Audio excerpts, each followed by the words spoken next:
దేవుని ఘనమైన నామమునకు స్తోత్రములు.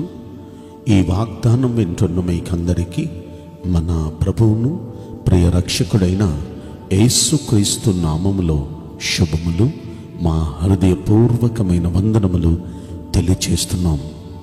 ఈరోజు దేవుని వాగ్దానం యెషయా గ్రంథం 51వ అధ్యాయము 12వ వచనం. నేనే మిమ్మును ఓదార్చువాడను. ఈ మంచి వాగ్దానం వింటున్న మనందరి వెనుకడిలో మన మంచి దేవుడు నెరవేర్చునుగాక. ఆమేన్. ప్రియ దైవ జనాంగమా, మన దేవుడు ఈరోజు మనకిస్తున్న శ్రేష్టమైన వాగ్దానం చూడండి. ఈ రోజున ఈ వాగ్దానం వింటున్న మీలో ఎవరైనా మీకున్న అనారోగ్యం వల్ల మీకు మీరే నలిగిపోతున్నారా? మీకున్న ఆర్థిక ఇబ్బందుల వల్ల మీకు మీరే బాధపడుతున్నారా? మీకున్న కుటుంబ సమస్యలను బట్టి మీలో మీరు కృంగిపోతున్నారా? వ్యాపారంలో వచ్చిన ఒడిదుడుకులను బట్టి, ఉద్యోగంలో కలుగుతున్న ఒడిదుడుకులను బట్టి, కుటుంబంలో కలుగుతున్న ఒడిదుడుకులను బట్టి మీలో మీరు నలిగిపోతున్నారా? ఇలాంటి పరిస్థితుల్లో ఓదార్చేవారే కరువైపోయారా? మీ దగ్గరకు వచ్చి మిమ్మల్ని ధైర్యపరిచి మిమ్మల్ని ఓదార్చేవారే మీకు కరువైపోయారా? అయితే దేవుడు పలుకుతున్న శ్రేష్టమైన వాగ్దానం చూడండి. ఈ రోజున మనల్ని దేవుడే ఓదారుస్తానంటున్నాడు. నిజంగా దేవుని ఓదార్పు ఎంత గొప్పదో. ఆయన ఓదారిస్తే ఇంకా సమస్య ఉండదు మనకి. ఆయన ఓదారిస్తే పరిస్థితులన్నీ ఒక్క దెబ్బలో తారుమారైపోతాయి. బైబిల్ గ్రంథాన్ని మనం పరిశీలిస్తే నాయను అనే గవిని లోపలికి ఆయన ఎంటర్ అవుతున్నాడు. ఆ నాయను గవిని బయటికి, ఊరు బయటికి ఒక పాడిని ఎత్తుకొని తీసుకుని వెళ్ళిపోతున్నారు శవాన్ని. తన తల్లి, ఒక్కగానొక్క కుమారుని కోల్పోయిన తల్లి గుండెలు బాదుకొని తట్టుకోలేని దుఃఖంతో నలిగిపోతుంది. గుండెలు బాదుకొని ఏడుస్తుంది. ఎవ్వరు ఆమెను ఓదార్చలేకపోతున్నారు. అయితే ఆమెను చూచిన యేసయ్య, అమ్మా ఏడవద్దమ్మా అని చెప్పి ఆ పాడిని కిందకి దించమని చెప్పి ఆ పాడిని అలా ముట్టుకున్నాడు ఆయన. ఒక్క నిమిషంలో వాడు పాడి మీద లేచి కూర్చున్నాడు. ఒక్క నిమిషంలో ఆమె దుఃఖాన్ని ఆనందంగా మార్చేశాడు కదా. అది మాత్రమే కాదు, యాయీరు తన కుమార్తెను కోల్పోయాడు, కృంగిపోయాడు. భయపడొద్దు, ఇంటికి పద, ఇంటికి తీసుకుని వెళ్ళాడు.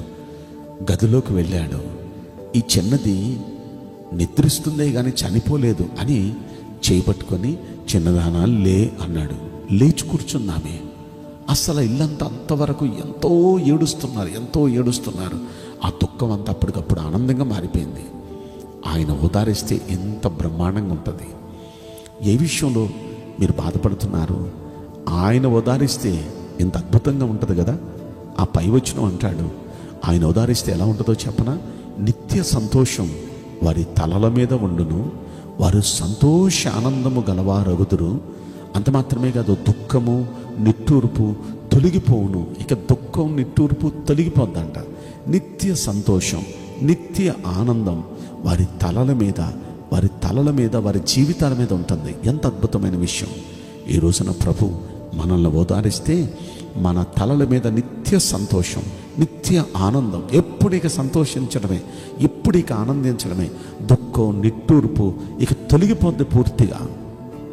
అయితే అలా దేవుడు చేయాలంటే ఎవరి జీవితంలో చేస్తాడు? ఈ అధ్యాయం 51వ అధ్యాయం యెషయా గ్రంథంలో మొదటి వచనాన్ని అలాగే 7వ వచనాన్ని మనం కలిసి చదివితే అక్కడ ఈ మాట రాయబడింది, నీతిని అనుసరించు వారులారా. అంటే ఎవరైతే నీతిని అనుసరిస్తారో అలాంటి వారి జీవితంలో నీతిని అనుసరించాలి. నీతి అంటే యోహాను శుభవార్త 17వ అధ్యాయము 17వ వచనంలో అక్కడ నీతి అంటే ఏంటో తెలియపరచబడుతుంది. మనం నీతి గల న్యాయాధిపతి అయిన దేవుణ్ణి మనం సేవిస్తున్నాం. ఆయన నీతిని, ఆయన సత్యాన్ని మనం అనుసరిస్తే ఖచ్చితంగా మన దేవుడు మనల్ని ఆ విధంగా ఓదార్చడానికి ప్రభు సిద్ధంగా ఉన్నాడు. దేనికోసం? నీతి తప్పొద్దండి. మన ఎత్తు బంగారం ఇస్తానన్నా, మన ఎత్తు డబ్బు ఇస్తానన్నా సరే, మనం నీతి తప్పొద్దు, నీతికి మనం నిలబడదాం. ఖచ్చితంగా మీరున్న ఈ దుఃఖములో, ఈ బాధలో, ఈ కష్టంలో, ఈ లోకంలో ఏ మనిషి మిమ్మల్ని ఆదరించకపోవచ్చు, ఆదరించే దేవుడు ఆయనే మనల్ని ఓదారుస్తానంటున్నాడు. అయితే మనం నీతిని అనుసరించే వారిగా ఉండాలి. ఆ తర్వాత 7వ వచనంలో ఇంకొక మాట అంటాడు, నా బోధను హృదయమందు ఉంచుకున్న వారులారా. అంటే దేవుని బోధ, దేవుని వాక్యం హృదయంలో ఉంచుకొని ఆ వాక్యాన్ని అనుసరించాలి. ఒకటి నీతిని అనుసరించాలి, ఇంకొకటి ఆయన వాక్యాన్ని అనుసరించాలి. వాక్యం హృదయంలో ఉంచుకోవాలి, హృదయంలో ఉన్న వాక్యాన్ని అనుసరించాలి. ఇలా ఎవరైతే నీతిని అనుసరిస్తూ ఆయన వాక్యాన్ని అనుసరిస్తూ ఉంటారో, అలా అనుసరిస్తూ యెహోవాను వెదుకుచూ ఉండాలి. మొదటి వచనంలో యెహోవాను వెదుకుచూ ఉండాలి. ఈ లోకంలో మనం వస్తు వాహనాల్ని, డబ్బుని, ఇంకా రకరకాల వాటిని మనం వెతుకుతూ ఉంటాం, మనుషులను వెతుకుతూ ఉంటాం. ఇక్కడ యెహోవాను వెతకాలి. అలా ఎవరైతే దేవుణ్ణి వెతుకుతారో ఈ 3 పనులు చేసేవారిని దేవుడే ఓదారుస్తాడు.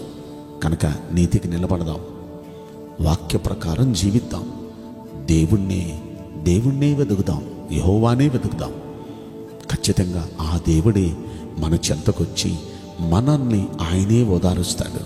ఆయన ఓదారిస్తే అప్పటికప్పుడు మన పరిస్థితులు మారిపోతాయి. దుఃఖం, నిట్టూర్పు తొలగిపోతాయి. నిత్య ఆనందం, నిత్య సంతోషం మనం అనుభవిస్తాం. కనుక ఈ వాగ్దానం వింటున్న ప్రతి ఒక్క బిడ్డ ఇలాంటి నిత్య సంతోషం, నిత్య ఆనందం మీ జీవితాల్లో మీరు పొందుకుందరుగాక. ఆమేన్. నేను మీకోసం ప్రార్థన చేయబోతున్నాను. పరిశుద్ధుడా, ప్రేమగల యేసురాజా, మీ పరిశుద్ధ బంగారు పవిత్రమైన నామమునకు నిండు మనసుతో కోట్ల కొలదిగా స్తుతులు, స్తోత్రములు, వందనాలు చెల్లిస్తున్నాను. ఈ వాగ్దానం వింటున్న ప్రియుల జీవితంలో దయచేసి ఈ వాగ్దానం నెరవేర్చి కృప చూపించండి అయ్యా. నీ బిడ్డలకున్న దుఃఖం, నిట్టూర్పు తొలగించి వారికి నిత్య సంతోషం, నిత్య ఆనందం వారికి అనుగ్రహించండి ప్రభువా. మీరే వారిని ఓదార్చి బలపరచమని ఈ కొద్ది మనవులు నజరుడైన యేసుక్రీస్తు ప్రశస్తమైన నామములో మిక్కిలి వినయముతో ప్రార్థించి బ్రతిమలాడి వేడుకుంటున్నాం ప్రియ పరలోకపు తండ్రి. ఆమేన్. May God bless you all. Thank you.